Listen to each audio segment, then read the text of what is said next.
Good afternoon, everybody, and welcome to our virtual Shenandoah University Successful Student Athlete session. We're excited to have you as a part of this afternoon. As Brooke said, my name is Bridget Lyons. I'm the Director of Athletics. We have a great session planned for you this afternoon where you're going to hear from our student athletes and coaches. And before I turn things over to our moderator and head women's basketball coach, Melissa Smeltzer-Kraft, I wanted to share a little bit about our department and core values. Certainly one of the things that we firmly believe in is the NCAA model of Division III model of academics first. You know, we value the importance of and commitment to community service and engagement, and we also want to provide coaches, facilities, support for all of our student athletes to improve in all areas of their collegiate experience. Just going to pause for a second as we have a few more people join us. And as a reminder, just please make sure that you press your mute button so that all of our speakers today can be heard throughout this afternoon. We're excited. The number of participants seems to be growing. So I'm just going to pause for one more moment before we continue as a few more folks join us.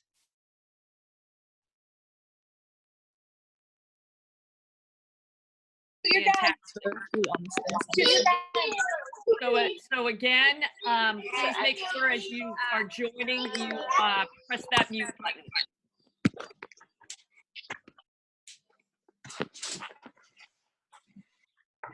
This is fantastic. We're looking forward to having you all a part of our session. Again, as the few folks sign in, just please make sure to press mute so that we can continue on. My name is Bridget Lyons. I'm the Director of Athletics here at Shenandoah University. Welcome. Thanks for being a part of this afternoon. I was just telling the group a little bit about Shenandoah Athletics and the Division III model of academics first. Also wanted to share with you, we have 22 sports programs here at Shenandoah with the most recent addition of our men's wrestling program. And they will be welcoming in their first class of recruits and be competing this current year. So we're really excited about that. Currently, we have 11 sports on the women's side and 11 sports on the men's side. We're about 550 student athletes, and we're going to continue to grow. So that number is going to be close to 600 in a very short period of time. We're also a member of the Old Dominion Athletic Conference, which is made up of schools within the state of Virginia, with the exception of one. And we really appreciate that as a way to minimize class absences for our student athletes. To share a little bit about our athletic successes that we've had over this current academic year, starting with the fall. Our field hockey team made it back to their second straight ODAC championship. From there, they went on to compete in the first ever Eastern College Athletic Conference Championship and were victorious, won that tournament in dramatic fashion in overtime. One of our players, midfielder Kelsey Jones, not only led Division III in assists, but also Division I and II. So we're very proud of that achievement. From our football team, we continue our winning ways. They have had 3 out of the last 4 years winning programs. And again, I know they will continue that this fall. Offensive lineman Daniel Small was named All-American, which is quite an accomplishment, and we're certainly proud of him and achieving that. Women's soccer player Emily Jurgen broke the school record for most goals scored. That record was in place since 1994, so tremendous effort on her part. And our women's cross-country program was regionally ranked for most of the fall and finished their highest ever at the ODAC championship at number 3. Moving into our winter sports, women's basketball set a new program record for most league wins this past year and our men's and women's indoor track team had a great season, culminated by Elijah Morton being our first male athlete selected to participate at the NCAA Indoor Championships. Unfortunately, he was not able to show what he could do, as that championship ended up getting canceled before he could compete. Several of our spring sports got off to a great start, again, before their seasons were cut short. Baseball started off winning 10 of their first 12 games. Women's lacrosse, a perfect 7-0 start, and averaged an 8-goal win per game. Men's lacrosse started the season winning 4 of their first 6 games. Women's tennis, under first-year head coach Jason Cole, started the season on a 3-game win streak. And certainly all of these successes we look forward to carrying over into next year. From an academic standpoint, obviously, academics first. All of our teams last spring achieved a team GPA of 3.0 or higher. This past fall, 18 of our 21 teams were at a 3.0. Overall, our student athletes averaged a 3.12 GPA. That is the 10th semester in a row that we have been over a 3.0. And we had 40 student athletes that achieved a perfect 4.0 this past fall. Our women's basketball team continues to lead the way. The last 3 semesters, their team has had the highest GPA, and this fall they achieved a 3.63. As you heard from Brooke and Jack, we are very committed to community service. This year, we earned over 6,000 hours of community service. We're working with about 36 different community organizations. That is higher than we achieved last year. And that's pretty amazing because we had to stop doing community service back in March. So again, kudos to our teams for that. The NCAA uses a platform called Helper Helper to track volunteer hours. We use that, and this past fall, Shenandoah University had the highest number of hours, the 4th highest number of hours within all teams in Division III. Our men's and women's basketball team led their respective sports in community service. Those 2 teams were the highest among all Division III programs.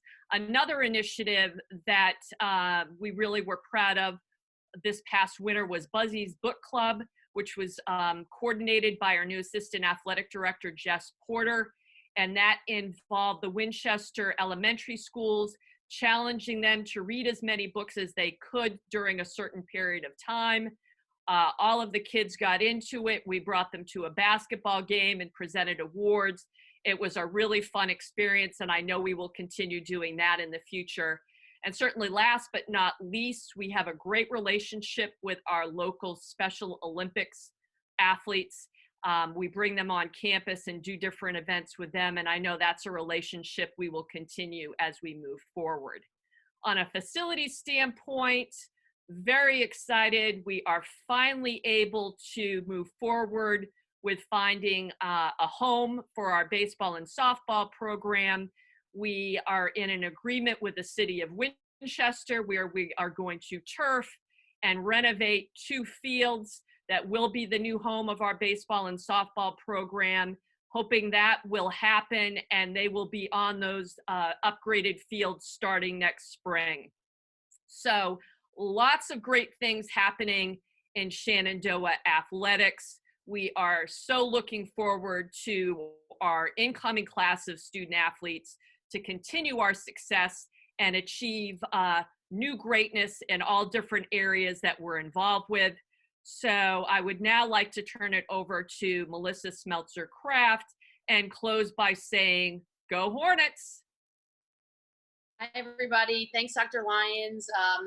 Thanks to Brooke and Jack for helping us kill the first 15 minutes.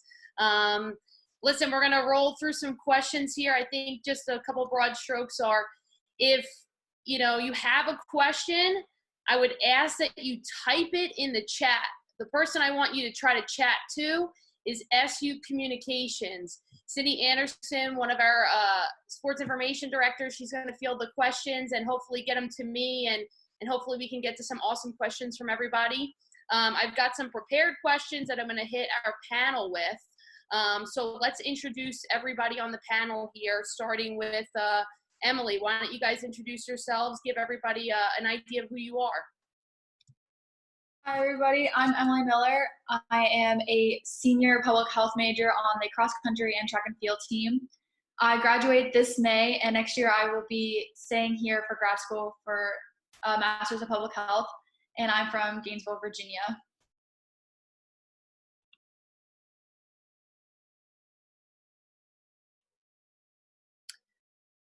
Who's next here? Let's have Jet. Go ahead, introduce yourself, Jet. Hi, I'm Jet Hayes. I'm from Stafford, Virginia, and I'm a sophomore, double major in political science and data science, and I'm on the men's lacrosse team. Go ahead, Sierra. I'm Sierra Beatty. I'm a junior on the softball team. I'm from Woodbridge, Virginia, and I'm a sociology major. How's it going? My name is Jason Newman. I'm a junior sport management major from Virginia Beach, and I play football here. Hello again. I am Brooke Riley. I play on the women's basketball team here. I am a third-year student. I'm actually graduating in 2021, but this fall I'll be starting in the physical therapy graduate program. Yeah. Good afternoon, everyone. My name is Jack Massey. I'm a junior biology major from Washington, Virginia, and I play football here at Shenandoah. Hi guys, my name is Coach Lutz. I'm the head women's lacrosse coach here at Shenandoah. I'm very excited to be on the call this afternoon. This is my 12th year at Shenandoah. Hi everyone, my name is Zach McDougall. I am the head men's soccer coach here at Shenandoah University. I am entering my second year at the school, and hope everyone's doing well. All right, let's start off with some questions, okay? I'm going to hit Jet with the first question here. Jet, what was your biggest challenge transitioning to college, both athletically and academically? Academically, my biggest challenge was handling the course load of college classes. In high school, I didn't see that much work, like papers and stuff like that, projects. So being able to balance that with school and athletics was took some time to get used to. But once you time management, that helped me out a lot. Athletically, the speed of the game, it's a lot faster in college, and it really caught me off guard. But it's a lot funner and more fun and easy to get used to, though.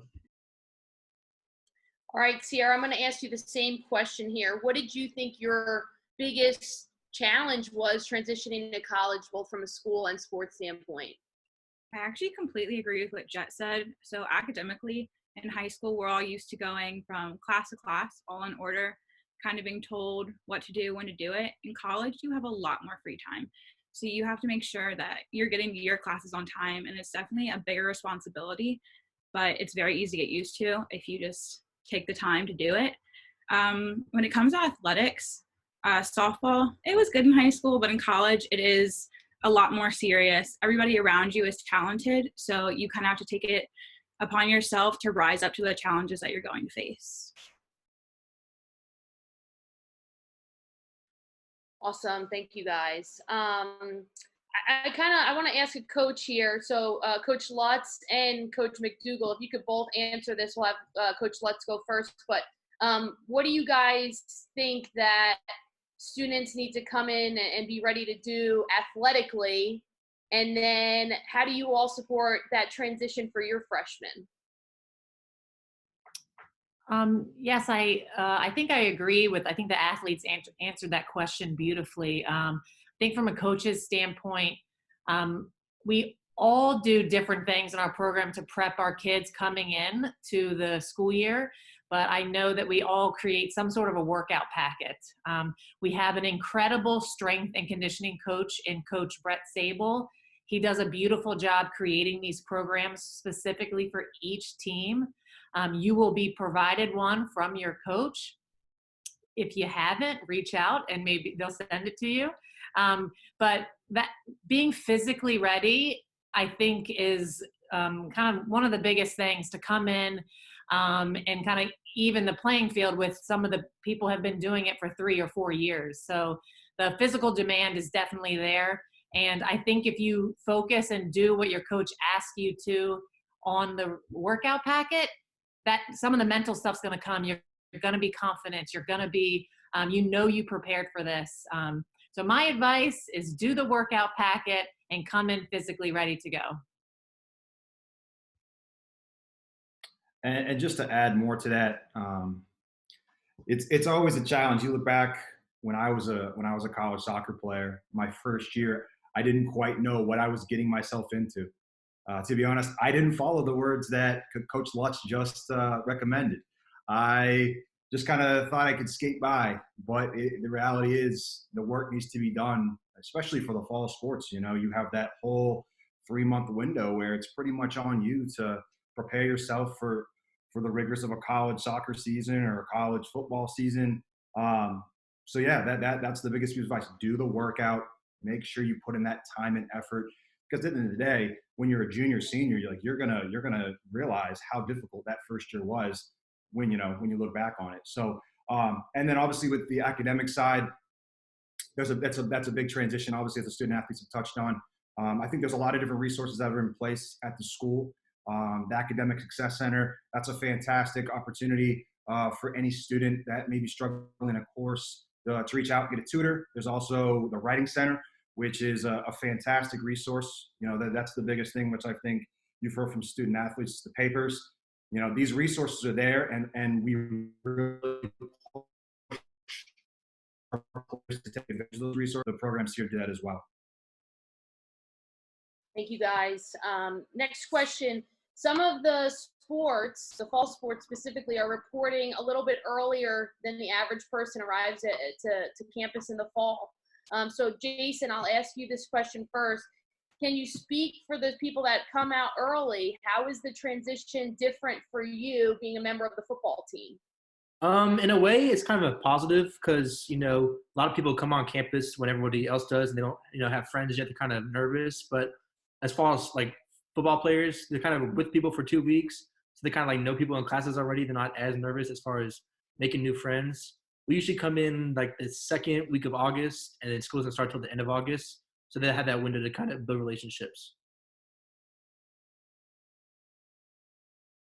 I'll ask that same question to Emily Miller.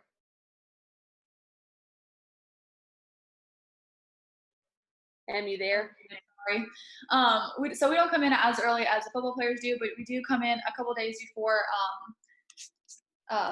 welcome week. So in that first couple days, in that first week, we get in and we get started. And I think it's an amazing thing that we had the opportunity to kind of get adjusted to life on campus and adjusting to the more mileage, since I'm on a cross country team and we have our workouts. We have everything laid out for us. We have our workouts, pretty much our eating schedule for us for the week, because we just got on campus. So definitely it's amazing that we just get to adjust before everyone else kind of gets on campus. Awesome. Thank you, guys. Not everybody comes early. Obviously, different sports start at different times. I'll ask this question of Brooke, a member of the women's basketball team with me. We don't start until October 15th, Brooke. So how does your team help you adjust as an incoming freshman? And how does that routine get started if you're not working with your coach right away? So I know for me personally, when I got here freshman year, during that welcome week period, I think it was about 3 of my upperclassmen teammates just showed up to my dorm room and were like, all right, get in, you're coming to like one of our houses, we're gonna have dinner. It wasn't really an option. They just kind of were like, come on, like you're gonna do this with us. And I know for basketball, we started lifting about like a week or two after we get to campus. And that was about 3 times a week, and we would play pickup about 3 times a week. For us, we cannot have the coaches in there with us until the season begins. So it's kind of on you, and it was a lot of the upperclassmen leading and setting the example of what the expectations were. And those expectations were that we are going to do everything just as hard as we would if the coaches were in the room. That's a really good answer, Brooke, and it makes me really happy to hear that from you. So, Jet, you are a member of the men's lacrosse team. How do you help your freshmen transition as a captain and as a spring sport? To make the transition a little bit easier for the freshmen, we usually have all the freshmen have to do study hall. So that's a few hours every night to really focus on getting your work done. So you have like pretty much most of the day to do stuff, and you'll have that night for study hall. Also, coach does a great job at getting our whole fall planned out, like when our lifts are, when our practices are. So we usually lift 3 times a week in the fall, and that's like same time every Monday, Wednesday, Friday. And that schedule ahead of time gives freshmen a great chance to plan around those times and find little pockets of school time to do schoolwork and whatnot. And also we have like academic meetings. The freshmen have to meet with the coaches once a week. And lastly, just the culture of the team, like Brooke was saying, most teams I can speak for all teams actually, they're super tight. And the seniors and juniors really care about the freshmen and make sure make sure they're succeeding. Great, thank you so much. Next question here. I want you to think about what you are going to do and hope to do after your Shenandoah life. So I'll ask Jack first. Can you explain to everyone how you're able to balance playing D3 athletics and preparing yourself for, and then fill us in on what your hopes to do are, what you hope to do, I should say. I think the biggest thing is to remember why you went to college. We all love sports. That's why I want to play. But ultimately, at the end of the day, it's Division III. We're not here for scholarship. For the most part, we're playing because we enjoy the sport. We enjoy being around the sport. But at the end of the day, you're here to get your education. And I think that's pretty well understood amongst the coaches and the team and your teammates. That's not to say that the sport isn't important, but your academics are huge. I'm a biology major, which is a pretty rigorous major. I've been tossing around the idea of what I want to do after school for a while now.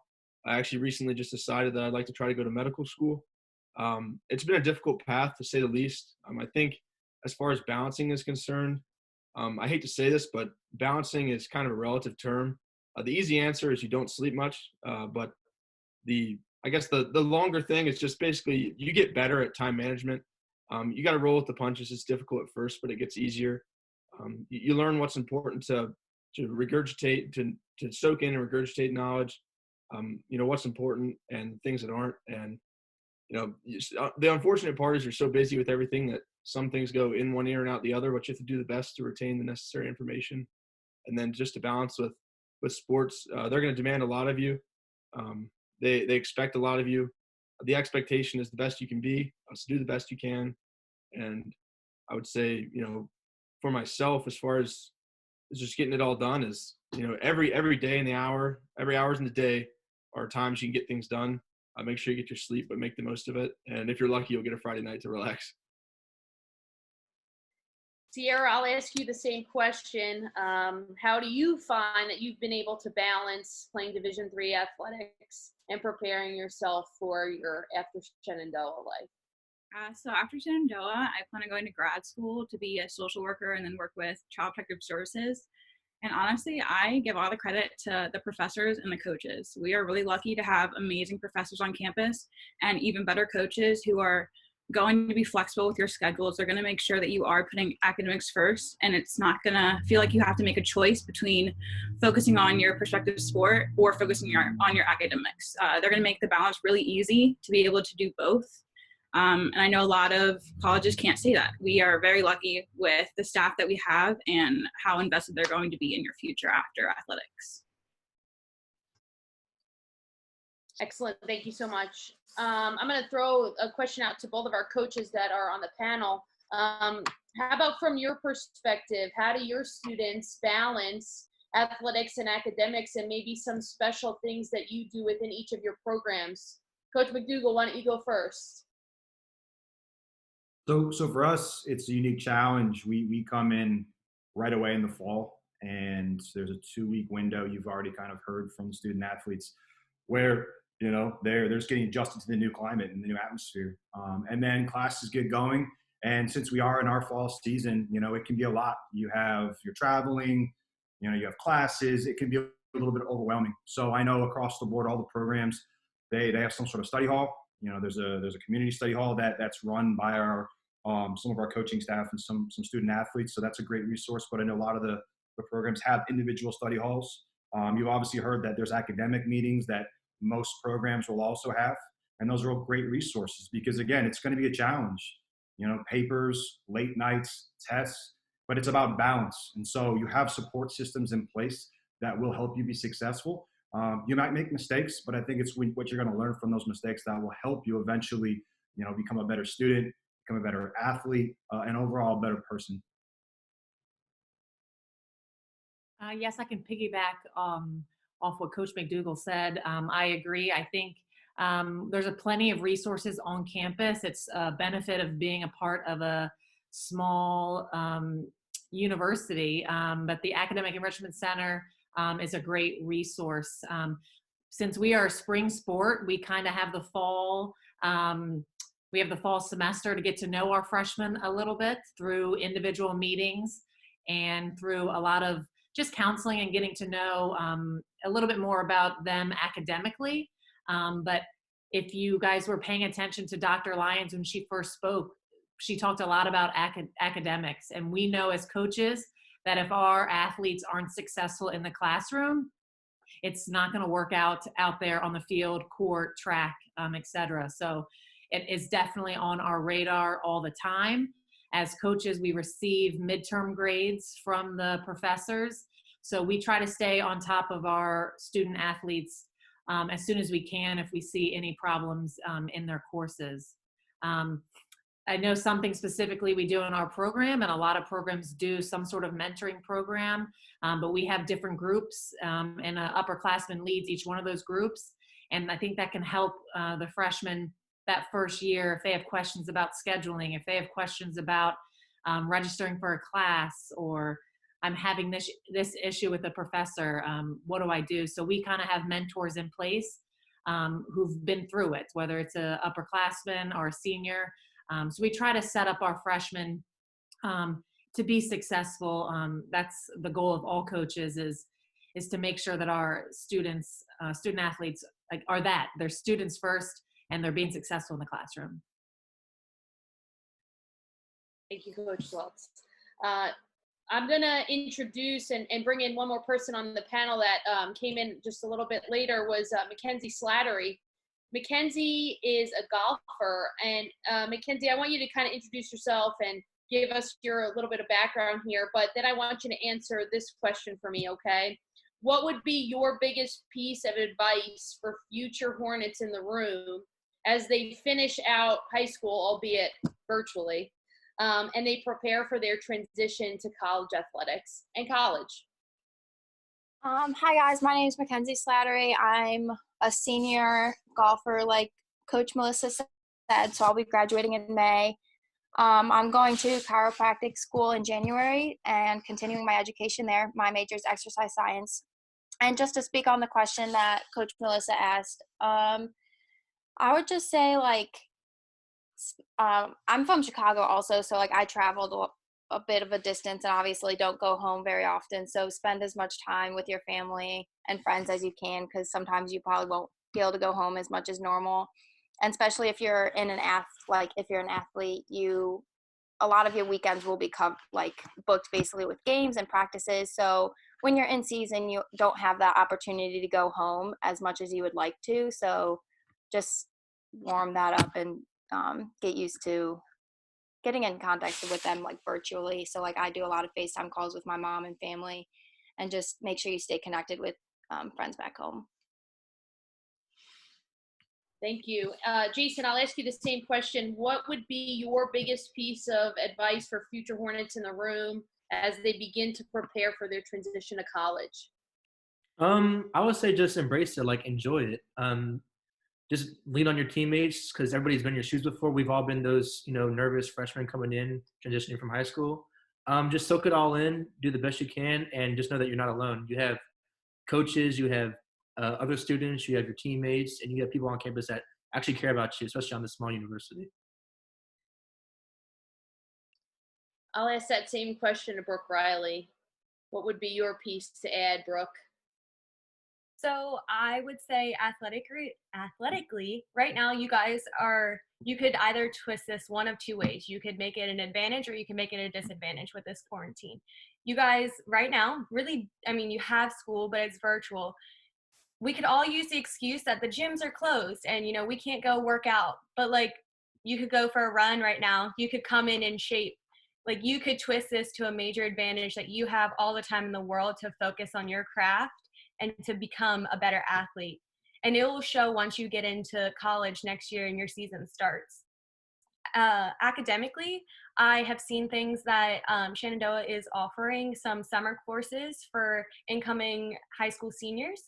So if you have not looked into that, I think that would be a really good opportunity for incoming seniors incoming freshmen to get prepared. That will really show you what college classes are like, and you would have that experience before your real classes in person start.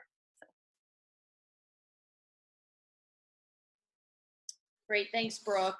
I will ask Jet this question first, and I'll ask a bunch of you this. How has your sport and playing your sport at the college level impacted your experience at Shenandoah as a student?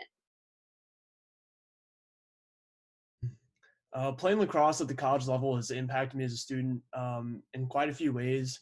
It's taught me a lot of discipline, being able to live with all these distractions around you. You got to be disciplined on the field, so it really carries over into the classroom. And then also just the time management is a huge factor, being able to balance the two. But all the and lastly, actually, this is a big one, group work that happens a lot in college. You see a lot of group work assignments. Being able to work as a team on the field, on the court, in your respective sport, really, really helps in the classroom with group projects. I'll ask that question to Jack. Jack, tell me how playing football for Shenandoah has impacted your experience. I would say definitely in a lot of ways. Jason kind of hit on it earlier when he mentioned, getting here for camp and all you have is your teammates around. I think one of the biggest things for me as far as being a part of a sport is it kind of gives you a network of connections right off the bat. I have a lot of friends that are on the football team. The downside to that is if you don't make an effort to be friends with anybody else, you'll only be friends with your teammates. So you got to work to integrate with other people. But that's been a big thing that's helped me in school. Jet's comment on group work and learning how to rely on other individuals is a tough thing, especially because a lot of you are all self-motivated, driven. That's why you're here. It's tough to rely on someone, but it's a really great skill to have to be able to depend on someone else. And then the biggest thing is just discipline, becoming an adult, being punctual with due dates when you're supposed to be somewhere 15 minutes early is on time, that sort of thing. I mean, just becoming a well-rounded individual and a better student of life. Emily, you are a runner. You don't ever stop running. You're always running. Tell us how running at Shenandoah has changed your experience and shaped who you are from a Shenandoah Hornet standpoint. It has certainly impacted me a lot. So I run year round. I run in the fall, in the winter, and the spring. So yeah, I never really get a break. And I think being able to have that year-round experience as an athlete has helped me continue a very similar routine academically. I know when I have practice, and I also know when I have class, and that means I know when I have those time slots to do my homework. So it's taught me a lot about time management. Like everyone else has said, time management is a huge thing. Staying organized, being punctual, and a lot of discipline. It's also kept me motivated. I think a lot of people, they come in wanting to play sport and they're here for the sport. And I think a lot of us come in that way, but I am leaving knowing that I was here for academics. Like I know being an athlete was a huge deal to me, but now I'm moving on to the next level and going to grad school, and I think that's huge. So just being, I don't know, I enjoyed having this whole year of athletics and academics. Awesome. We have a question that came in I'd like to address at this point, but just a friendly reminder, if you have questions, hit up the chat, reach out to SU Communication, Sydney Anderson, sitting there waiting for your questions. So hopefully we'll get some questions coming in. But Sierra, can you answer kind of what a day in the life looks like? Like, we're talking about time management, we're talking about practice, we're talking about interacting with our team, but can you kind of maybe go through what a typical day would be like as an athlete? Definitely. So for every sport, it's going to differ based on when your coaches have your practice times or when your lift time was. So for softball specifically, we would, in the fall, which is our off season, we would lift at 7 or 8 in the morning, which isn't the best, but once you get through it, it's completely worth it. After that, you usually go through your classes, which are going to be up to you and your advisor to pick the times for, and which is nice. So when you're an upperclassman, you kind of get to pick what times you want, which is definitely a bonus. And after your classes, you'll usually go to your practice. And I know for softball, we had study hall after practice. Ours is actually team proctored, which makes it a little bit more flexible, a little bit nicer. But every sport is great when it comes to study hall. After that, you'll usually eat team dinner because your team becomes your family. You do everything together. And you get very close to them during this time. And then after team dinner, it's kind of just up to you. Personally, I would go back to my dorm when I was a freshman or sophomore, and I would do more homework, which isn't ideal, but once you just get it over with, it's fine. And then honestly, kind of just do that every single day throughout the week. Your one off day is going to be the greatest day of your life, so just take advantage of that. Mackenzie, how would you describe what a typical day might look like for you as a golfer? So golfing's a little different than a lot of the other sports. It's a lot of flexibility. So we have team lifts, but mostly like they're not in the morning at all, and we're usually doing it during dinner time. So it's like since we are with a smaller team, we get the time during dinner. So my class schedule is usually always in the morning. We always have classes, and then about 2:30, 3 o'clock, we'll all go to the course and do practice. And then with golf, like we all kind of do our own thing, and then like our coach will come in and come to the course and like ask us if we need anything. But for the majority, like it's on you to practice and then like to get better at what you are bad at. So like if you need to work on like hitting that week, you go to the range, or if you just want to play, you get a group of the teammates to just go out and play with you. So like coach will check in, and then we'll have practice for about 3 hours, depending on how long you want to be there. Well, definitely 3 hours, but like you can stay longer if you need to. And then on weekends, it's like more, we don't really have a weekend because we go leave for tournaments on Saturday, Friday. So we have Friday, Saturday, and Sunday at tournaments. So that's a little different with most sports, because sometimes a lot of sports will play on a Saturday and then have the weekend just to relax and do homework. But for golf, we do travel a lot. So we get used to traveling with your team, and then your team, you do homework in a hotel room. So that's just another part of being an athlete that you'll get used to. When you're on away games, you'll do homework in hotel rooms. Thank you so much. I'm going to ask our coaches, I'm going to bring them back in here. Coach Lutz, what are your expectations for your students at the start of the season when you get to walk out on the field with them? Oh, perfection. No, that was a joke. I'm just checking to see if you guys are awake here. I think we start our season right after winter break. So we normally hit the ground running pretty hard. Our expectation is that they come in shape. I know a lot of different programs may have different fitness tests depending on the program depending on the sport, but we will have 2 or 3 fitness tests each year, and we normally hit those right away. So they're not a secret. My team will know what they are, so the expectation is there right away.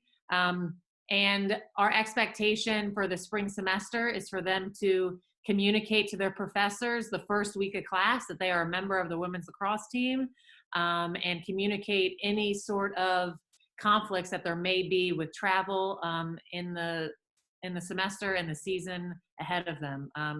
But our expectation is come back from winter break ready to go in the classroom and on the field. And just to piggyback off of what Coach Lutz just said, I can't emphasize how important it is to come in physically prepared for a college season. It's not like anything you've ever experienced with high school or club sport. It's going to take a lot of physical. It's going to be very physically demanding. So I can't emphasize that enough. And for us, what we really expect from our team and our players is accountability on and off the field. That's a big piece for us. You know, are you reliable? Can you show up on time? Are you going to class? Are you attending study hall? Are you hitting these meetings? That's a big piece with us. And then lastly, be coachable. You know, be coachable. Take advice. You know, ask your teammates. Ask questions. You know, you've obviously been recruited, or you're being recruited right now. You know, use these resources to help you. So be coachable, but you know, kind of leave your ego at the door. You know, that's probably the biggest piece of advice I can give you. But at the end of the day, we want our guys to have a commitment to excellence on the field, in the classroom, and in the community. I'll wear my coach hat for 1 second here and just add to that. You can never be too fit. You literally can never be too fit. Your coach will never be mad at you for coming in fit.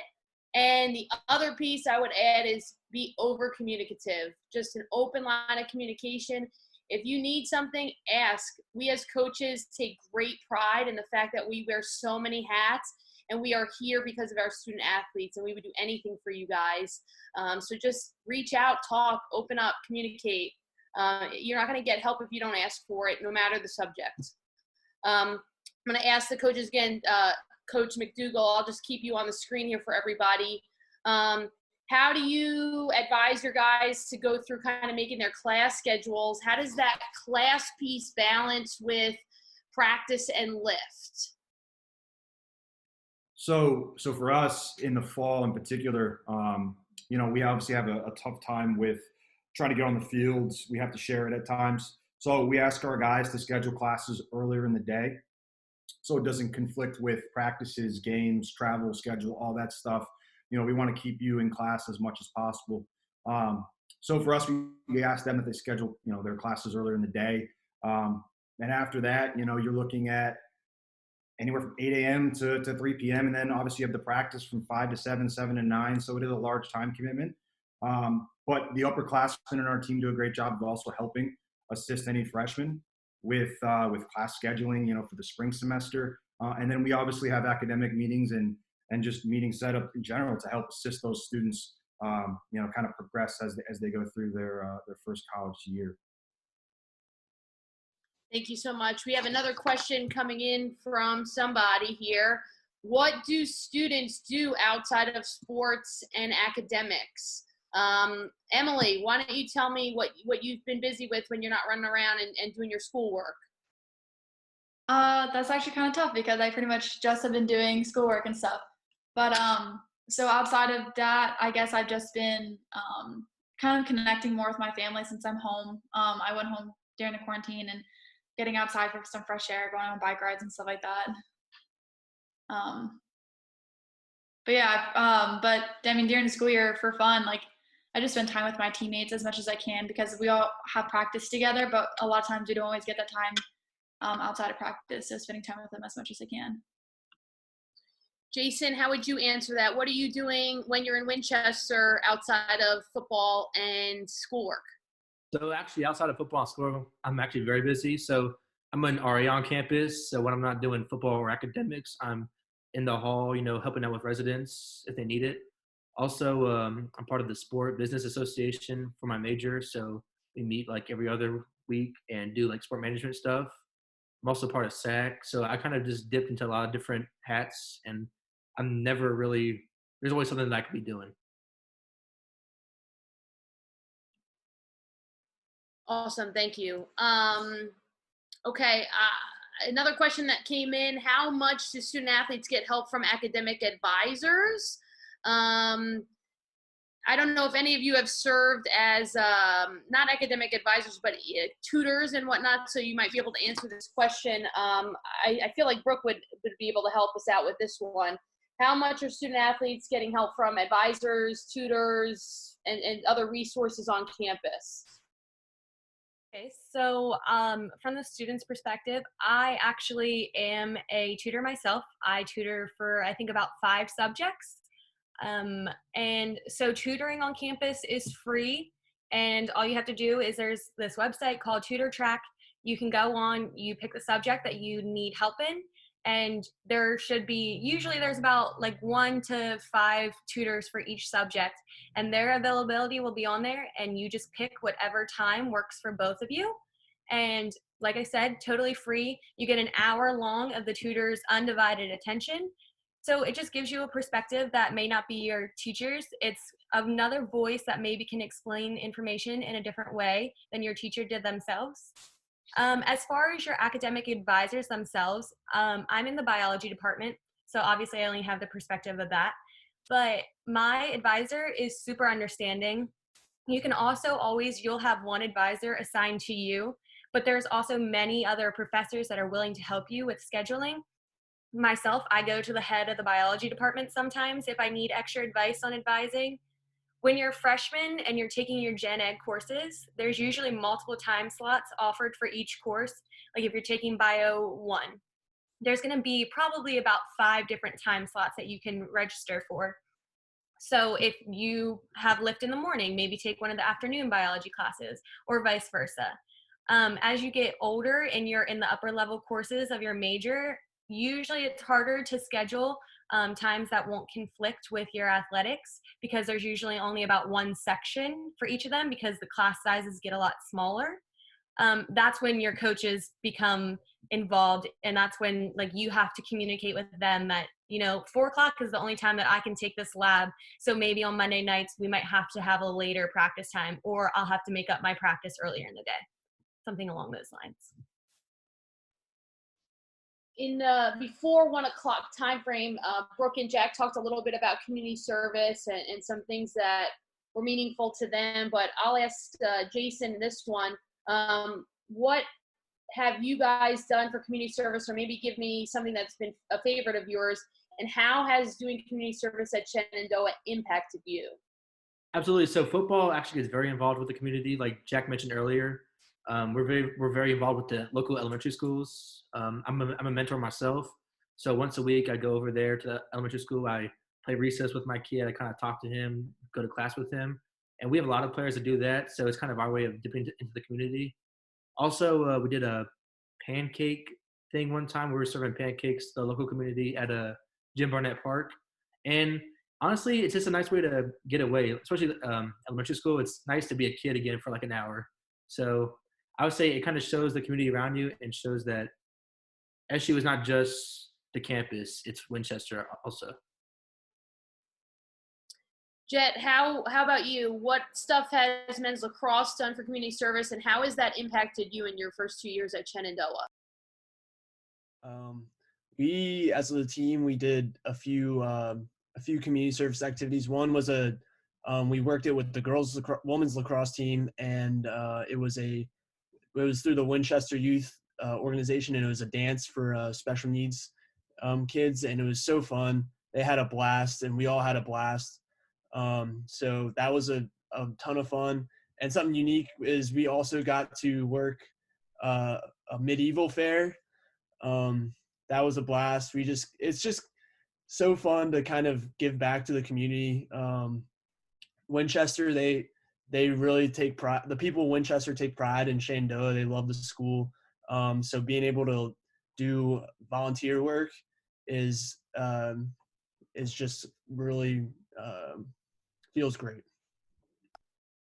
Jet, I remember you getting in theme at every one of those events and really dressing up at your highest level. So I appreciate that about you, Jet.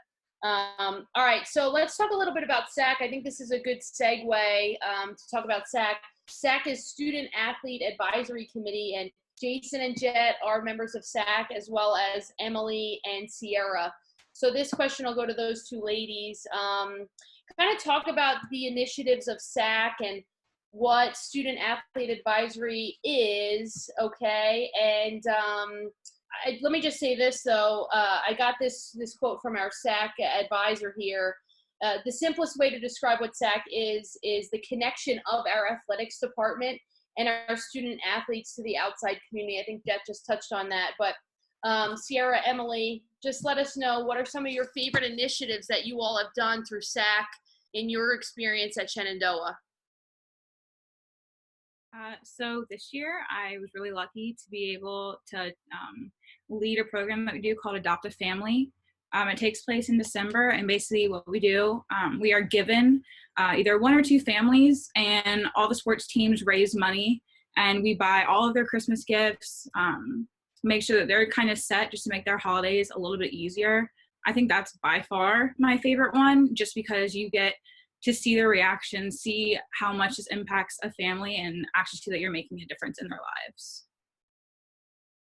Well, you stole mine because I also really love Adopt a Family. Same thing, like we give every team member, we ask them to give at least $1. So at the end of the day, we should have at least $500 because we have about 500 athletes, or almost 600 athletes. But another initiative that we do is also canned food drive. And we've done it an ODAC-wide competition to where, let's see, we used to do it just within our team, like what sport can donate the most cans, and then we made it ODAC-wide, I think this past year, to see like what school would have the most cans. So it's kind of like a great thing that we're doing, and also making a competition to see who can get the most, because at the end of the day, it's still going for a great cause. So I think that's amazing. Both of those initiatives are definitely two of my favorite things that we've done on SAC.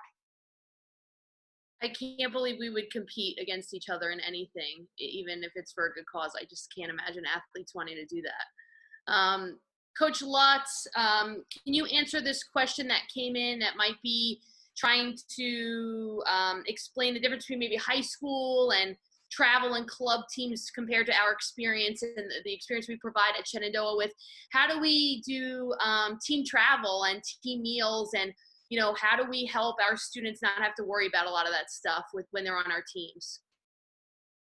Of course. So that's the fun part of what we get to do when we get to travel as a team, as a unit. But all that stuff is taken care of. I know that that's something when you come in freshman year, you're a little bit nervous about. But we all travel on coach buses, unless your team is a little bit smaller. So some of the teams might have a smaller roster.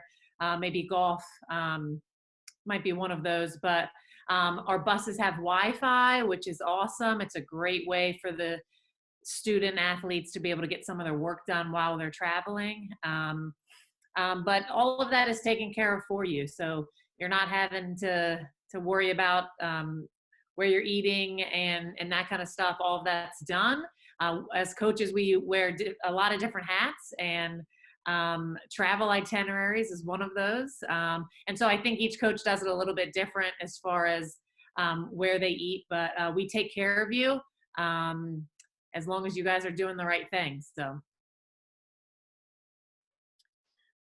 I'm going to ask you this question, Jack.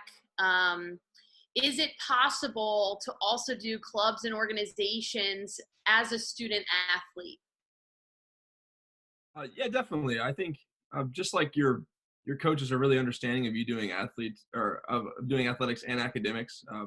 They just encourage you to be, well-rounded and involved in a lot of things.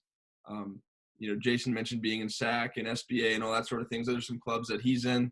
I do research for one of the biology professors. I'm in some honor societies, leadership honor societies, academic honor societies. It's definitely possible. Just chunk out your time wisely. And if it's an issue, you can talk to your coach about it, but they encourage you to be involved and do as many things as you can while you're in college. So yeah, it's definitely very possible. Okay, a couple more questions that just came in. Are there work study opportunities with the teams? Short answer is yes. Just advice from my perspective to streamline this is you can do work study if you are an athlete. Your coaches are willing to help and connect you to resources to get the right kind of situation set. But also the jobs on this campus are very much flexible, and definitely want athletes to be able to do their work study as part of their financial aid packet. And they definitely are willing and able to work around your practice schedule, your lift schedule, your game schedule. Another question that came in, and this is kind of a general one, and I'll just give a general answer here as time is kind of moving down. But what advice would you give to someone who is contemplating trying out for a school team or doing intramural sports? My answer to that would be contact the coach, right? You could always find out information and open up a line of communication and decide not to. And the same thing with intramurals in terms of reaching out and doing some homework. But the last thing a coach wants, we start practice on October 15th. The last thing I would want is to meet somebody or get connected to somebody on October 1st saying they want to play. This is the time of year to contact the Shenandoah coaches, have film ready, and learn more. Ask them questions and gain a better perspective of the reality of what being a varsity athlete at Shenandoah University looks like. I'm going to ask this question. We'll go down the line here for all of our athletes, and I want you to limit this answer to being as brief as possible, okay? 1 word, 5 words, keep it short, okay? What life skills have you learned from playing athletics at Shenandoah? Jack, we'll start with you. You're on the screen for me. Integrity. Jason. Persistence. Brooke. Leadership and being willing to ask for help. Emily. Compartmentalizing. Sierra. Accountability. Mackenzie. Commitment and time management. Coach McDougall, what have you learned? It's harder to play college sports than you think and to coach it. Coach Lutz. I think we're all one big family here at Shenandoah, so community and family. Excellent. I'm going to answer this one last question, and then we can wrap up here. What advice do you have for an athlete coming in recovering from an injury? Coach Lutz, why don't you answer that from your perspective as a coach? I would think communication to the coaching staff is number one. We have a great staff in our athletic training department, and the coach can help facilitate those conversations moving into the school year. But I think a lot of it is just communicating with your coaches or any of your physical therapists to make sure that they are aware of your injury beforehand and they can start that conversation early. Great. We like to be on time in athletics. Early is on time. We were given an hour. So I'm going to wrap up here if that's all right with everyone. I just want to say thank you to all of you that took an hour out of your day to join us here. If you have follow-up questions or other things that you feel like you didn't get answered here today, please don't hesitate to reach out. You can find any of our email addresses, the coaches, on our website. Thank you very much to our students on the panel. You guys are awesome, but you already knew that. Can't say this enough. Go Hornets. Come to Shenandoah. Make us better. Thank you guys so much. Have an awesome weekend and stay safe and stay healthy.